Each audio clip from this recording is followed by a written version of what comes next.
Welcome back! In this episode, we visit the spectacular twins of Beinn, Sgorlleireg and Sgorlleireg. Along the way, we'll learn about the historic Ballachulish slate quarry, explore the creation of Beinn metamorphic rocks, and investigate the mysterious Ballachulish figure. If you find yourself enjoying the show, feel free to like, subscribe and share, as this really helps the channel to grow, and that means more free content like this for you to enjoy. The two Munros of Beinn are iconic twins rising from the mouth of Loch Leven. Technically they're located in Appin, an area south of the Loch Leven Narrows and north of the mouth of Loch Etive that also includes Beinn Sgulart and Beinn Hynley. While the latter two are considerably less visited, Beinn is a hugely popular Munro, and quite right too.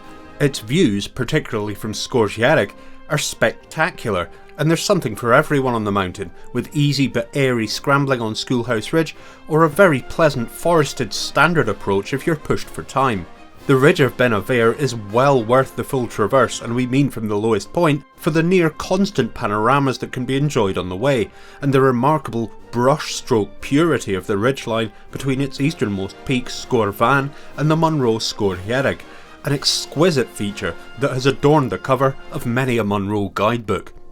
The standard ascent route is via the forestry roads through the heavily forested Ballachulish and a hanging corrie to the Bealach between the two Munros, from where both can be easily bagged, but this is to exclude some world-class mountain scenery, and instead we'll traverse the entire ridge from Ballachulish to its endpoint and descend beyond Sgorlleireg. This means a longer outing, but as we think you'll agree, Beinn mountain aesthetics are not to be abridged. We begin in Ballachulish, following the school road to its endpoint and immediately breaking right to follow an initially intermittent path directly up the side of Beinn Van beyond two small copses of Sitka spruce to around the 400 metre mark, where the path greatly improves, leading around the shoulder to climb the nose of Beinn Van onto its broad ridge. From here the path leads up into the screes of Sgor Van via a steep section amid fledgling fir trees, and then a broad ridge before the north ridge merges with Schoolhouse Ridge at a small cairn. A short rocky crest then leads to the airy summit of Sgor Van, an amazing viewpoint which shows off the exquisite arc of the ridge leading to Sgorlleireg and boasts fantastic views to Glencoe and the Mamors. The Bealach between the peaks is high, and a short ascent along Sgorlleireg's southeast ridge will bring you to the summit. Here, the incredible vista to Sgorlleireg and the western seaboard appears, a just reward indeed for your efforts. The descent to the Bealach between the Munros is not great, and the ascent up to Sgorlleireg isn't challenging until the very end, where a very short but mildly exposed scramble brings you onto the rocky summit. We continue beyond Sgorlleireg to the ridge beyond and descend via a steep, loose scree gully, in mountaineering jargon a stone chute, to join the forestry road that leads directly back to the lochside near Ballachulish, just before its picturesque old church, an evening walkout as pleasant as they come. Ample parking is available in Ballachulish, as is a supermarket, yet really, a visitor centre and public toilets, making it an excellent base for local adventures. Mountaineering is a life-endangering activity. Do not attempt any Munro without the right equipment and experience to overcome unforeseen challenges. Be prepared to navigate dangerous areas in low visibility using only compass bearings. Do not rely on there being a path to follow. Weather conditions on the mountains can change quickly and may differ greatly from those at ground level. If in doubt, go with a guide or experienced companion. In winter, the Munros are as serious as the Alps. Be bold, be safe.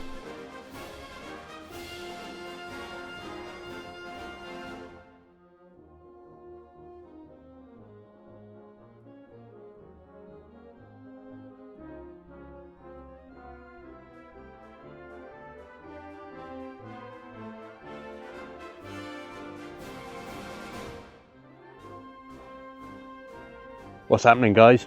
Here we are in Ballachulish, and one of the most spectacular playing fields I think I've seen. This is the Ballachulish Shinty Club pitch. Now up there you can see what's called Schoolhouse Ridge, because there's a school along here. This is the school playing field, and god damn, wouldn't mind going to school here, huh? Now we're going to head down further into the glen here, and ascend via this broad whaleback of a hill here. We'll then follow the ridge up to that point there, the top of Schoolhouse Ridge, and then beyond that we'll be heading over a very, very fine ridge to Scorseric, and then following a fantastic horseshoe route to Scoordonal.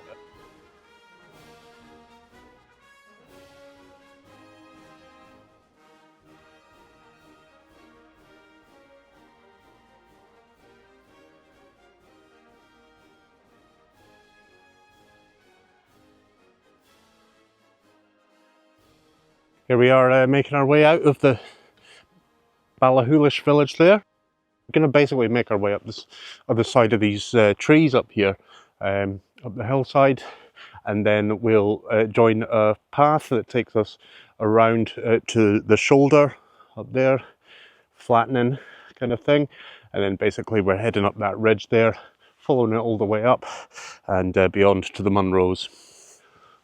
Old sheep thanks here. Very old tin hut, and yeah, no heavy vehicles beyond here, but I think I'll chance my luck.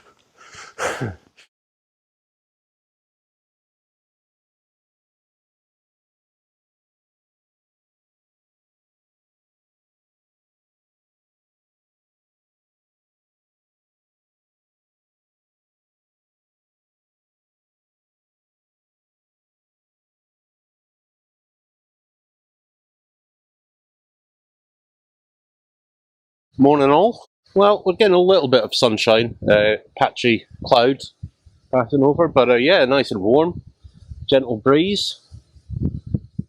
Perfect. We're going to head up here, beside the Alt Acora Riva, and yeah, up to Beinn Van.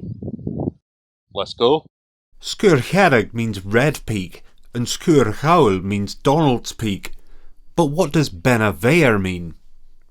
Munro guidebooks tend to translate it variously as Mountain of the Thunderbolt, Mountain of the Serpent, or Mountain of the Goddess. So which one is it? Well, they all derive from the deeper underlying meaning based in Gaelic mythology. You see, there's no actual translation required. The word Bheithir is a proper name, like Donald, so Beinn literally means Mountain of Bheithir.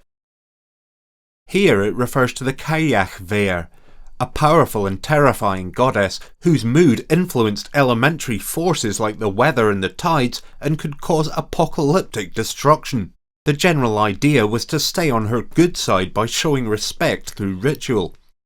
Bheithir's dissatisfaction materialised in thunderstorms, floods, cruel seas and blighted crops. If you really ticked her off, she could even summon fearsome serpents to mess you up, hence the dragon's tooth below Scoorchaul. But if you were in her favour, the rewards were rich and, well, fertile. The Cailleach is a Gaelic pagan goddess, strongly linked to fertility, both agricultural and biological, as her meteorological interventions could make or break a harvest, while her maternal influence could bear many healthy children to the local families. Bheithir is but one of the many Cailleach legends in the Gaelic mythological cycle. Well, thankfully the path has begun to level out a little bit. We're getting a lovely view down to Ballachulish there. You can see the shinty field all the way down there, and also you can see the gigantic Ballachulish slate quarry. Slate is a rock with a very special feature. The mineral grains of which it's composed are very small, mostly invisible to the naked eye, and result in what is known as slaty cleavage, I say. The property of breaking very perfectly in one plane, put simply, in straight lines. Many rocks possess planes of cleavage, but the perfect smoothness and regularity of the cleavage in slate allows it to break into thin slices, the edges of which can then be shaped. Ballachulish slate is made mostly of tiny particles, often only a few thousandths of a millimetre across. The mica and chlorite flakes are arranged parallel to each other, and it's this that imbues the rock with its perfect cleavage. These silicate minerals are also very insoluble in water, so the slate survives well in a wet climate. Another reason it's an ideal roofing material. Stick around to the end of the episode for a detailed look at the history of the Ballachulish slate quarry and the community that sprung up around it. We're going to continue to contour along the hillside here, and going to get some nice sea views. Let's do it.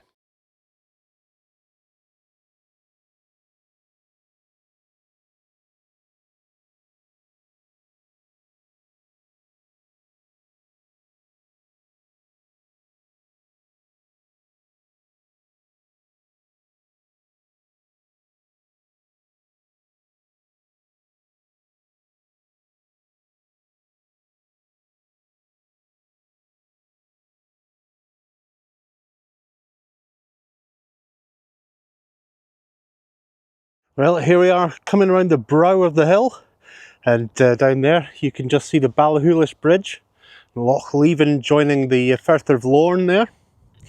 Smashing, eh? You can see Yellin Curla and Yellin Munda there, and unfortunately the fish farms there, scourge of the marine environment in the Highlands, unfortunately. Now Loch Leven snaking its way up to Kinloch Leven there. See up Glencoe, Bheithir and Beinn, Gur Yenich, a bit of sun on the peak of Ule over there as well. Let's get cracking.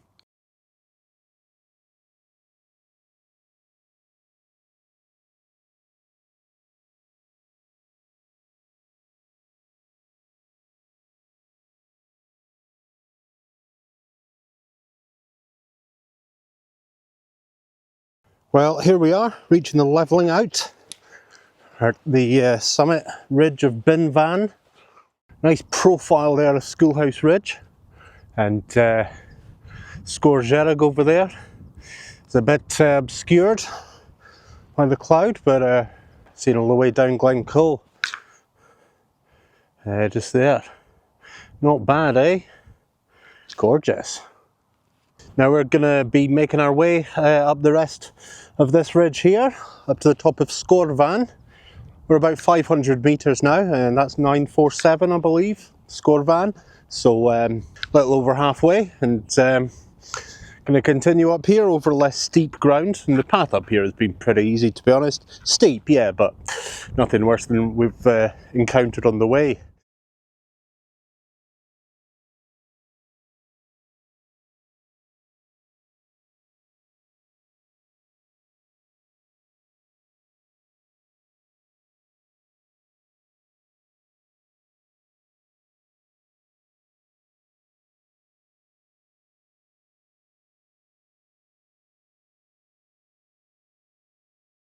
Getting a little bit brighter now. Went a bit chilly there for a bit.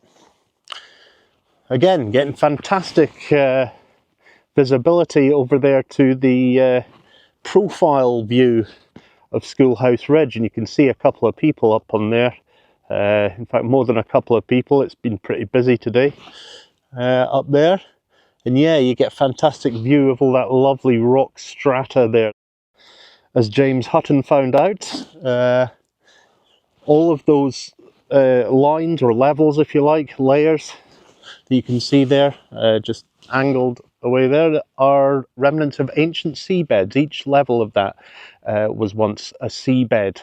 And it's just kind of mind-boggling, really, isn't it? That's it's like looking at a tree trunk, you know, the rings of a tree trunk, and that's exactly the analogy that we're looking at here. Hundreds of millions of years of time there.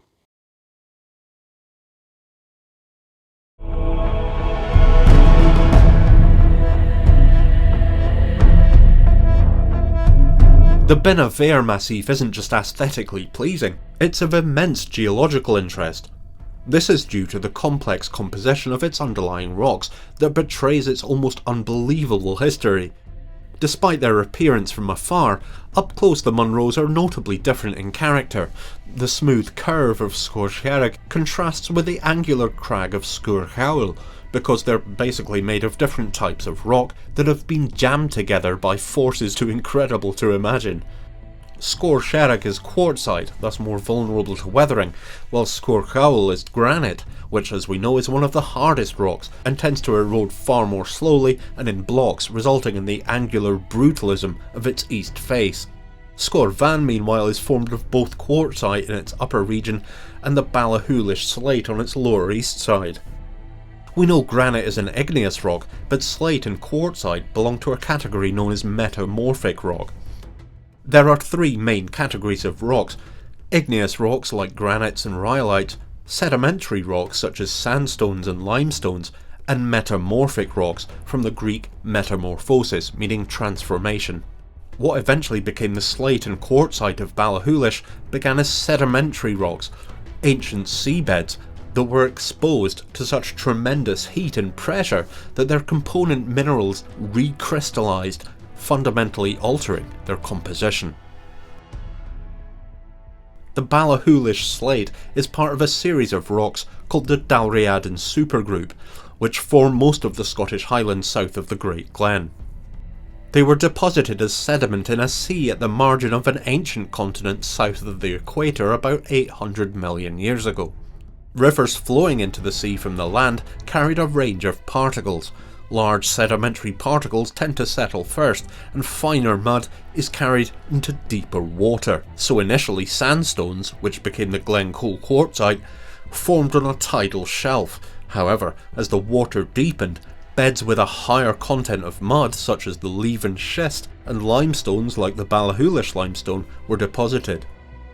But where the water was at its very deepest, extremely fine-grained mud accumulated, which later became the Ballachulish slate.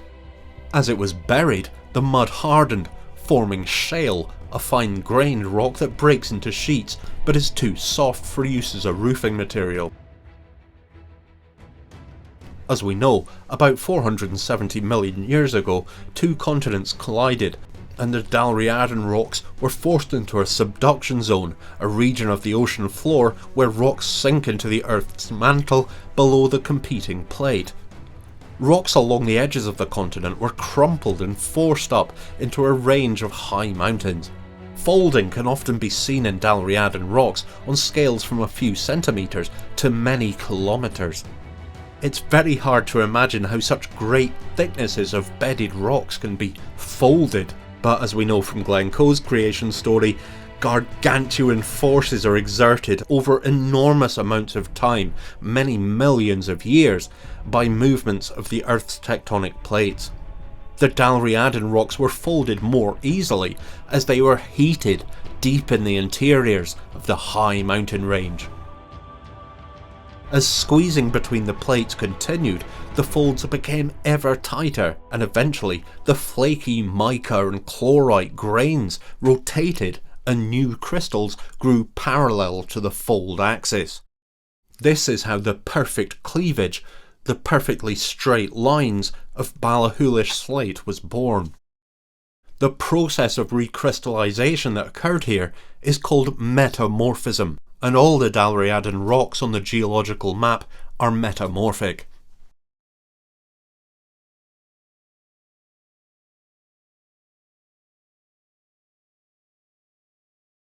Well, here we are finally cresting the ridge of Scorvan, the north ridge, and yeah, not too far at all to the top, and Scoorcherrig over there. Kind of misty on top, but hopefully we'll get some views. And yeah, you can just see some folk up there taking it easy on the final slopes up to the summit there.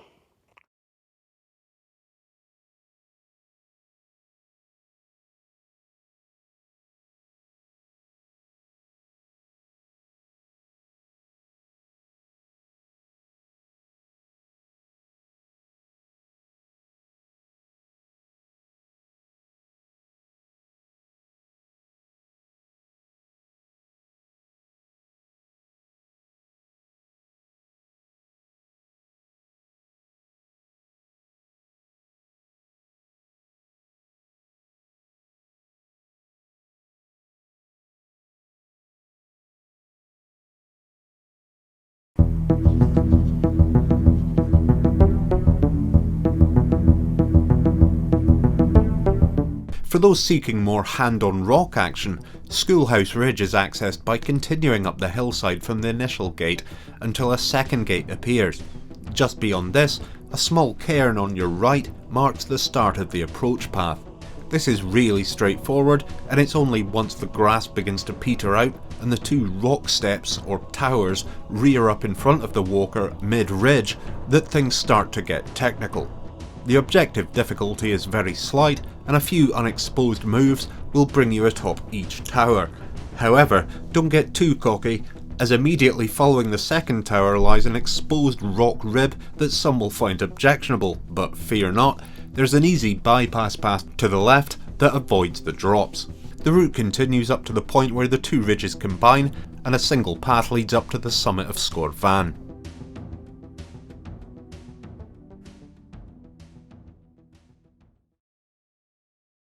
And here we are upon the ridge crest, where Schoolhouse Ridge down there meets the North Ridge. So that's otherwise known as the Northeast Ridge of Sgôr Van.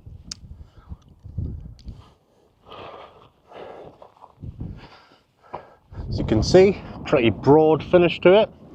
Looks like it's still a bit cloudy over there on the top of Sgôr Xerac, but hey, we'll head on up there and see what happens, huh?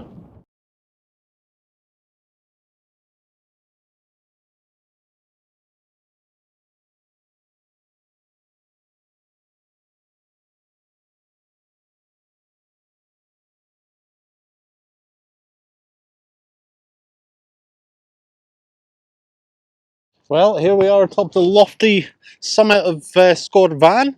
You can see over there the adjoining ridge. Not bad, eh? Let's head on over there.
Well, here we are on the final pull up to the summit of Sgôr Xerac.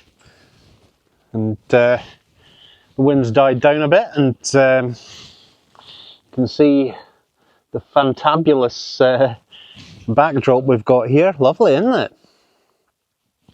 Sgôr Van in front of the Mamors, and Beinn there appears out of the cloud. The summit still wreathed, and Ernest Do there, you get a nice bit of sunlight over there too.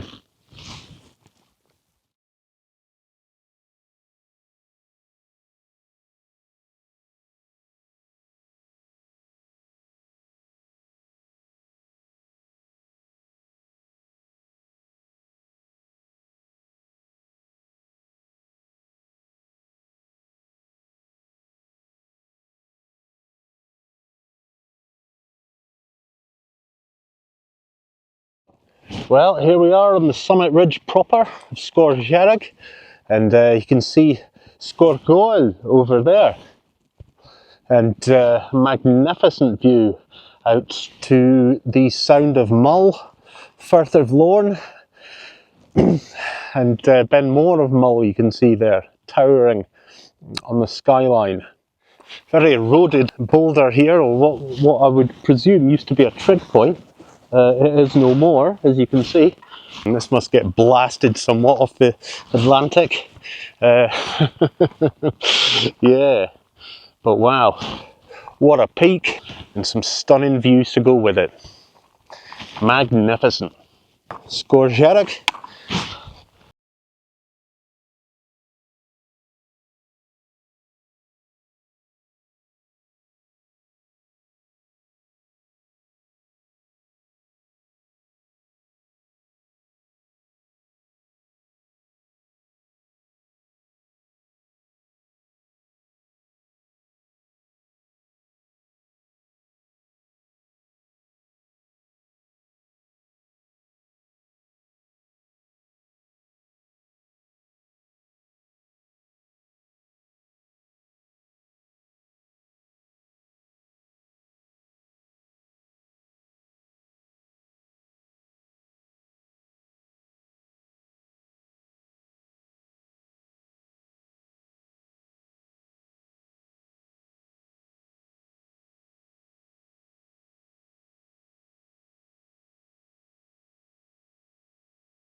Here we are almost at the Beallach, and down here you can see Ballachulish, common name along here. Heavily forested, as you can see. Plenty of forestry roads, one of which we're going to join back up with on the descent. And yeah, this is a standard ascent route up here. As you can see, there's a hanging valley there, corrie up here that basically fairly easy slopes. Makes its way up to the Beallach there at around 704 metres, I think it is, offhand. Smashing silhouettes out there to the northwest. Gorgeous, eh?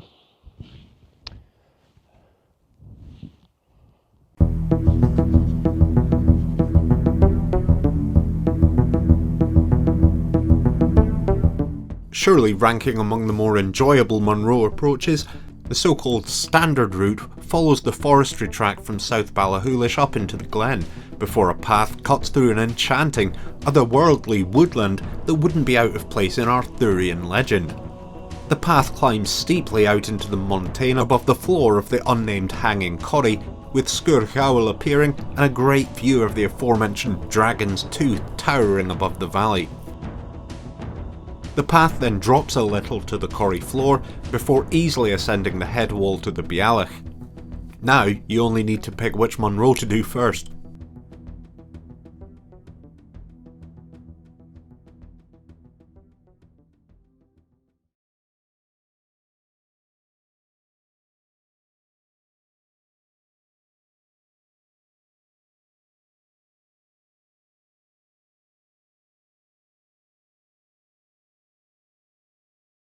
And here we are up on the Beallach, about 750 metres.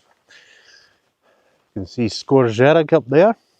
Got about 250 metres up here. I believe it's 1001 metres.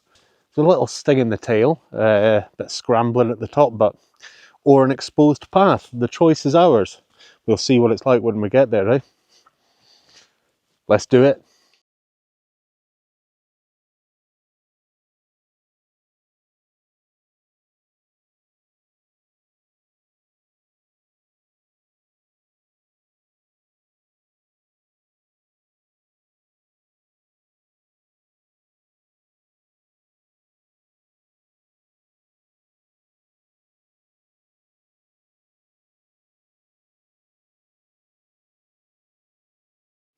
Well, here we are at the first levelling.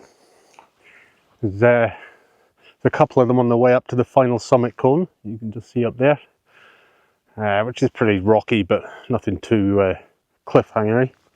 And yeah, it's gone a bit milder now in the evening. So yeah, getting lovely sea views out there, aren't we? Marvellous. A great diorama back to Sgôr. Smashing.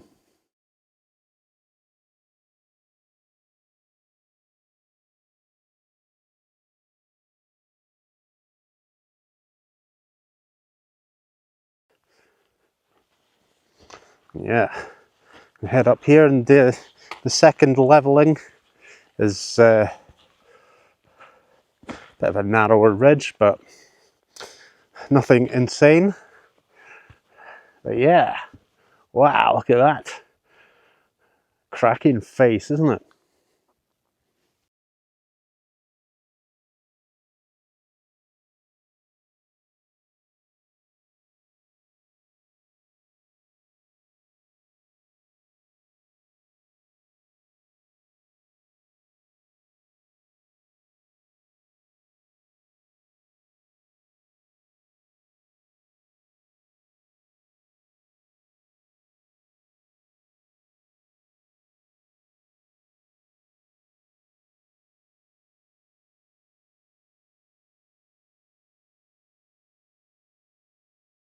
Well, here we are at the final furlong, and quite a rocky one it is too, so it's not exactly hands in pockets time. See you up there.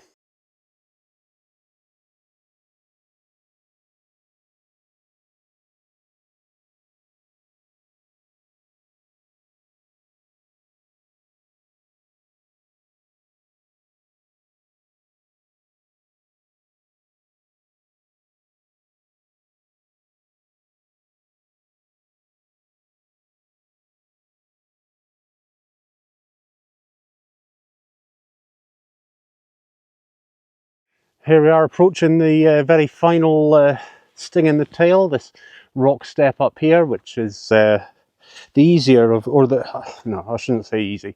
It's slightly more scrambly, but it's far less exposed than the alternative, which winds its way around the ridge crest there, and for some reason, somewhat needlessly in my book, exposes you to the crags of Sgôr northeast face. You'll join me in making our way up here, and that scramble up there is our route onto the summit cone. Let's do it.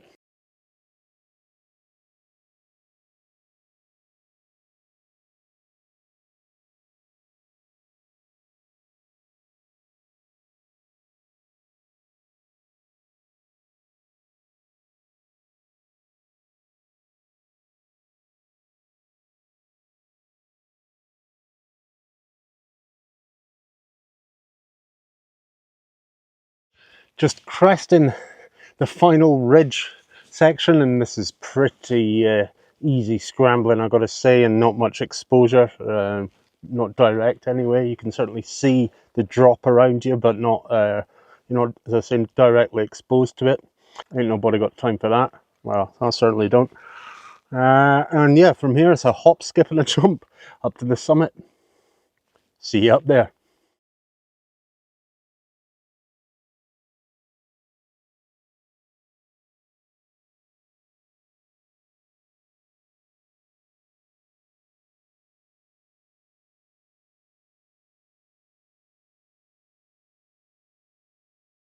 Yeah, here we are on the magnificent summit of Sgwrgol.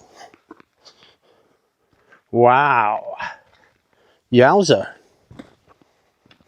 Lovely view down into the Firth of Lorne there. Mouth of Loch Linney. Looking over at Mull, smashing. Got Garravin over there in the Ardgour Peninsula. Loch Linney obviously down here. Making its way up to Fort William. It's time to do the honours. The second of Bheithir's peaks in the bag.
In November 1880, a group of workmen were tasked with laying the foundations for a wall on the property of a local priest, located on a raised beach on the north shore of the Ballachulish Narrows.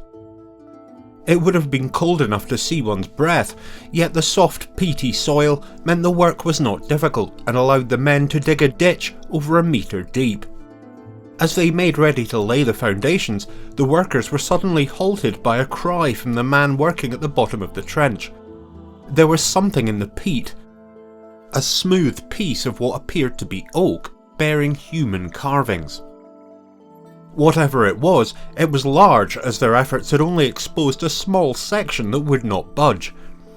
As the men dug around it, they soon realised that they had discovered a nearly full-sized human statue, apparently perfectly preserved by the peat bog. The men cleared the bog slime from their discovery and regarded it in disbelief. The large wooden figure had pebbles in its eyes and no intelligible markings as to its purpose. Its design was unique, and its depth and preservation suggested either an unfathomable prank or a significant archaeological discovery. A local expert declared it to be a Viking artifact from 1,000 years ago, but this time the truth was more out there. What they had found was the Ballachulish moss figure, a unique and enigmatic Iron Age artifact actually made of alder and surrounded by the remains of a wicker structure. Radiocarbon dated to at least 500 years BCE, it's the only such figure found in Scotland, and it has few counterparts elsewhere in Britain and Europe. As seekers of history, we can do little but wave our hands and say, pagan? While there are plenty of theories, exactly what it is defies consensus, and thus its origins and purpose remain completely unknown. Now, the eagle-eyed will have noticed that the unsettling artefact we find in the Museum of Scotland bears about as much resemblance to the original as the average Wish purchase does to the picture on its website.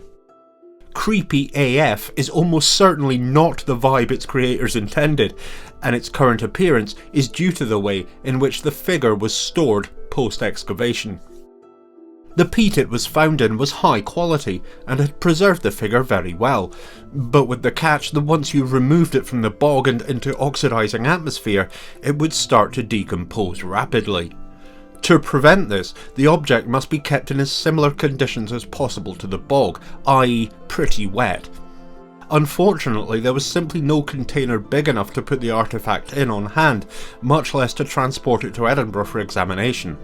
Thus, while attempts were made to douse the figure in water periodically, the artefact eventually dried out, warping and distorting the figure into the apparent horror film antagonist that greets visitors to the museum's basement today. Found 40 metres from the shore under around 1.5 metres of peat, it appears that the figure was meant to depict a human female, given the carver thought it important to enunciate its genitalia. This and its general resemblance to other, and far more NSFW, wooden figures discovered in Northern Europe suggest it may have been an image of a fertility goddess. Others claim that its location indicates that it may have been a ritual figure to which those braving the sometimes dangerous tides of the Chulish would offer blessings in hope of a safe passage. As diligent viewers may have put together themselves, the clues suggest that the Ballachulish figure may actually be a representation of Bheithir. From ancient times, this area, with its flat, raised shorelines, ideal for agriculture, seems to have been associated with the kayak, the mystery of fertility, and the duality of creation and destruction. But what do you think? Was Ballachulish home to communities of Iron Age people 2 millennia before the modern quarrying community developed? Did people farm the flat, fertile land on the far shore and erect their figure to keep it that way? And did the prehistoric settlements on each side of the Narrows have a feisty Camanach rivalry like today? Let us know in the comments.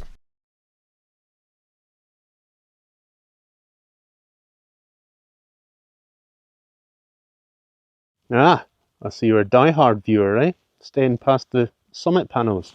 Well, you did well too, because look at this fantastic vista at the western end of this the summit ridge here, Sgurcoil. Beautiful. Yo! Not bad, eh? You can see what appears to be a little steamship down there in Loch Linney. As you can probably tell why, decided to continue to complete the full ridge, if you like, or the majority of it. We're not going all the way out to the top of there for the purists, so okay, disclaimer there. But we will be going down here to this Beallach and finding our way down a stone chute which will deliver us into Ballachulish, hopefully on our feet.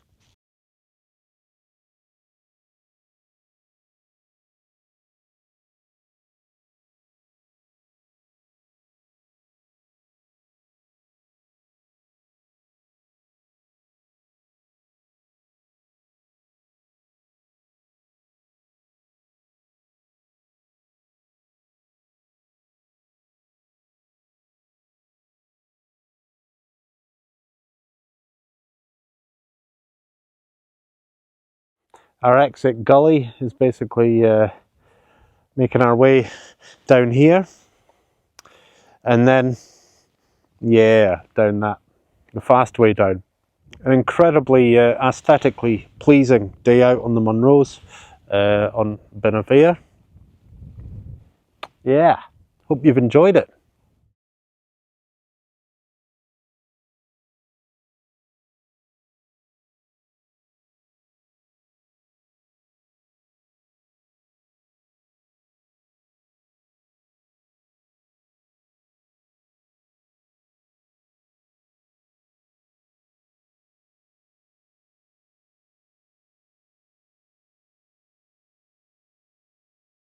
Well, here we are emerging at the bottom of the stone chute, and it really wasn't that bad, to be honest, at all.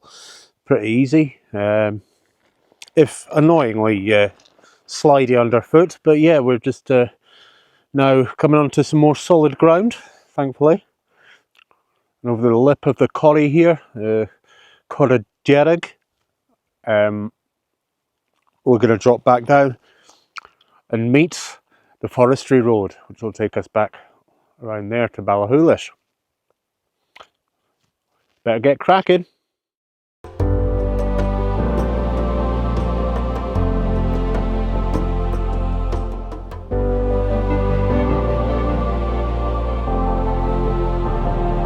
Quarrying for slate in Ballachulish dates back more than 300 years. It began, funnily enough, in 1693, only a year after the massacre of Glencoe, and 53 years before the defeat of Bonnie Prince Charlie and his followers at Culloden. As we know, before the quarry, there was simply small hamlets here, so slate was fundamental to building the community that's now Ballachulish. The story goes that in 1693, slate workers passing through this area noticed a promising rock formation. Quarry workers from Easdale, another historic West Highland slate quarry south of Oban, are said to have been sent here to train new quarriers. Within 100 years, 322 quarriers were working at the rock faces here, providing a living for 74 families. When slate production reached its peak here in 1875, the quarry was 151 metres deep. That's almost 35 double-decker buses stacked on top of each other. At the time, 587 quarriers were employed here, producing 26 million slates for use throughout Britain, the colonies and America. To produce this amazing amount of slate, the quarriers used their bare hands, some basic tools, 12 horses, 4 stationary engines and a locomotive running on 11.5 miles or 18.5 kilometres of track. If you'd been standing in the East Quarry at its height of production, you may well have had your hands over your ears. Quarry work was hard and sometimes dangerous. Quarriers had to climb sheer slate cliff faces, balancing on small platforms suspended from the rock and using relatively basic tools to shape the slate. The quarriers worked in crews. You would have seen one quarrier sitting on a chair which was lowered down the slate face so that he could drill 2 holes to build a bigger platform. Deeper holes could then be drilled to hold explosives. After the explosion, the usable slate was collected, split into manageable blocks and transported to the splitting banks. Next, seated dressers, with metal saddles between their legs, would split the slate slabs into the desired thickness and then pass them on to be further shaped. Accidents were rare because older, experienced quarriers could train and supervise the younger members of the crew. With blasting once or twice a day, there was a permanent grey-blue haze of dust in the air, and this got everywhere, leading to breathing problems and shorter life expectancy. If you had the smallest injury, such as cutting yourself, the injury would fill with dust to leave you with a permanent blue tattoo. The fronts of the quarriers' cottages were kept whitewashed and clean, but the backs were constantly covered in dust from blasting in the quarry.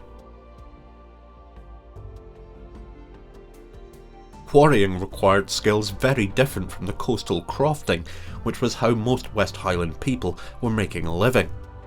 Working in the quarry was a job for men and boys, although women and girls played an important support role. Some families may have been from the lowlands originally, while others would have come in from other areas, from Easdale, south of Oban, or even from the great slate quarries of Wales. Many Ballachulish families today have links with the quarry dating back for generations, and certain family names, especially McCall, McInnes and MacDonald, crop up regularly in the old records. According to the statistical account of Scotland in 1841, on the whole, the condition of the quarriers is superior to that of the people in the same station of life in the surrounding country. They are sensible of the advantages they enjoy, and are an orderly and generally well-behaved body of men in every respect. Of course, Gaelic would have been the main language of the quarry and of the village, but according to some people, the mix of quarrier backgrounds may have influenced the Ballachulish names for quarry tools, and even left Ballachulish Gaelic with a slight Welsh accent. Slate quarrying at Ballachulish ended in the 1950s because cheaper slate was available from abroad, but local families are very proud of their quarrying heritage, and you can still find physical traces of the industry dotted around the village. The East Quarry was one of the village's main quarries. After it closed, the whole area was landscaped to create the striking, peaceful and beautiful place you see here today. Down at the sheltered harbour area, you can still imagine cargoes of slates leaving on their journeys to roofs across Britain and the world. The small boathouses made of slate near the shore were built by the quarriers for the boats that they used to go fishing. After all, fish, mainly herring, was a free meal when times were hard. Life was hard physically for the quarriers, and in other ways too. If you lived in Ballachulish, the company owned your small cottage and also the shop where you bought your food and tools. This meant that you had to pay their prices. Growing your own food would not normally have been an option, as most houses in Ballachulish had no gardens, although you might have had a small boat to catch free fish from the loch. If you lived in nearby Glencoe, your life may have been slightly easier, as you would probably have had a croft. Crofting provided extra food and income, and was a safety net during quarry strikes when no wages were paid. The difference between quarrier lives in Ballachulish and Glencoe might explain the long-standing rivalry between the two villages. Ballachulish quarriers often married into quarrier families from places like Easdale. Quarrier wives also had tough lives, with lots of hard work and little money. Although quarriers' homes had no running water until the 1950s, the men's white moleskin trousers had to be washed and dried every day. The white colour of the trousers helped prevent injuries because it allowed the men to see their sharp tools clearly as they shaped the slate. Today, stories of the quarriers, their hard work, ingenuity and fights against injustice are still remembered with pride in Ballachulish.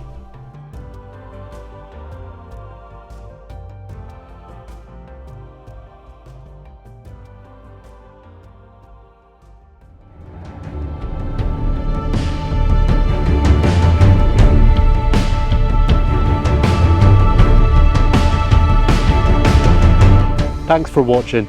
Really hope you enjoyed the show. If you did, feel free to like, share and subscribe. That really helps the channel to grow. That means more free content like this for you to enjoy. Until next time, enjoy your adventures.